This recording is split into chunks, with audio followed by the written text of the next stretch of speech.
नमस्कार सगळ्यांना, पुन्हा एकदा माझ्या नवीन व्हिडिओमध्ये तुम्हा सगळ्यांचं मनपूर्वक स्वागत। तर बघा, फार कमी लोकांना माहिती असेल की चंद्रदेवाच्या एका चुकीमुळे आज पृथ्वीवर मेळावा भरतो। चंद्राशी संबंधित महाकुंभाची ही रंजक कहाणी आपण आजच्या व्हिडिओमध्ये पाहणार आहोत। चला तर मग काय आहे ती कहाणी ते आजच्या व्हिडिओमध्ये तर सुरुवात करूया। हिंदू धर्मानुसार 2025 हे वर्ष अत्यंत महत्त्वाचे ठरणार आहे, कारण याच वर्षी कुंभमेळाव्याचे आयोजन केले जात आहे। धार्मिक आणि आध्यात्मिक दृष्टिकोनातून कुंभाला विशेष महत्त्व आहे। 2025मध्ये 13 जानेवारीपासून महाकुंभमेळा सुरू होणार असून तो 26 फेब्रुवारीपर्यंत चालणार आहे। कुंभात त्रिवेणीच्या तीरावर म्हणजेच गंगा, यमुना आणि सरस्वतींच्या संगमावर स्नान केले जाते। धार्मिक मान्यतेनुसार महाकुंभात गंगा स्नान केल्याने अश्वमेध यज्ञाप्रमाणे फळ मिळते। महाकुंभमेळा विशेष योग आणि ग्रहाच्या स्थितीनुसार भरतो असे म्हणतात।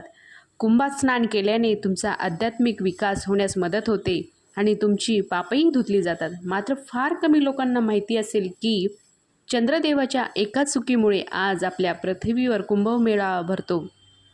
दुसऱ्या शब्दात, चंद्रदेवाची चूक पृथ्वीवरील लोकांसाठी वरदान ठरली। चंद्राशी संबंधित महाकुंभाची ही रंजक कहाणी येथे आपण आज पाहणार आहोत।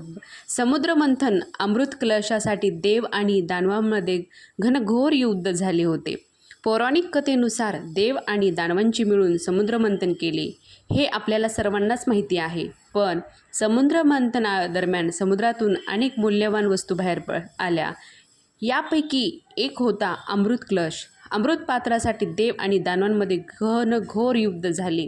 राक्षसांची देवाचा पराभव करून अमृताचे भांडे आपल्याजवळ ठेवले होते।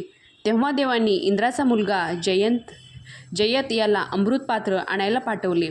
जयतने पक्षाचे रूप धारण करून कपटाने राक्षसांकडून अमृताचे भांडे चोरले। अमृत कलश घ्यायला जाताना प्रत्येक देवाची जबाबदारी होती। धार्मिक मान्यतेनुसार जयत जेव्हा दानवांपासून अमृत कलश घ्यायला गेला तेव्हा सूर्य, चंद्र, गुरु आणि शनीही जयत सोबत गेले। प्रत्येक देवाला जबाबदारी दिली होती। सूर्याला अमृताचे भांडे तुटण्यापासून वाचवायचे होते। अमृताचे भांडे चुकूनही सांडणार नाही याचीच जबाबदारी चंद्रावर देण्यात आली होती। देव, गुरु यांना राक्षसांना रोखण्यासाठी पाठवले होते। जयत स्वतः सर्व अमृत पिऊ नये म्हणून त्याच्यावर लक्ष ठेवण्यासाठी जबाबदारी शनिदेवाला देण्यात आली होती। चंद्राने केली होती बघा ही एक चूक, कोणती आहे ते पाहूयाच आपण आजच्या ह्या कहाणीमध्ये। चला बघूया। धार्मिक मान्यतेनुसार देव जेव्हा अमृतांचे भांडे स्वर्गात आणत होता तेव्हा चंद्राकडून एक चूक झाली होती। अमृताचे भांडे सांडणार नाही याची जबाबदारी चंद्रावर देण्यात आली होती। पण एका छोट्याशा चुकीमुळे अमृताचे 4 थेंब भांड्यातून बाहेर गेले। हे 4 थेंब आपल्या पृथ्वीवर 4 ठिकाणी पडले। ते ठिकाण म्हणजे प्रयागराज, हरिद्वार, नाशिक आणि उज्जैन। या 4 ठिकाणी अमृताचे थेंब पडल्यावर ही 4 ठिकाणी पवित्र झाली। तेव्हापासून येथे स्नान करणे अत्यंत शुभ मानले जाऊ लागले। अनेक जन्माचे पापे धुतले जातात। धार्मिक मान्यतेनुसार अमृत कलश आणण्याची जबाबदारी सूर्य, चंद्र, गुरु आणि शनी यांच्यावर देण्यात आली होती। त्यामुळे आजही या ग्रहाची विशेष स्थिती लक्षात घेऊन कुंभाचे आयोजन केले जाते।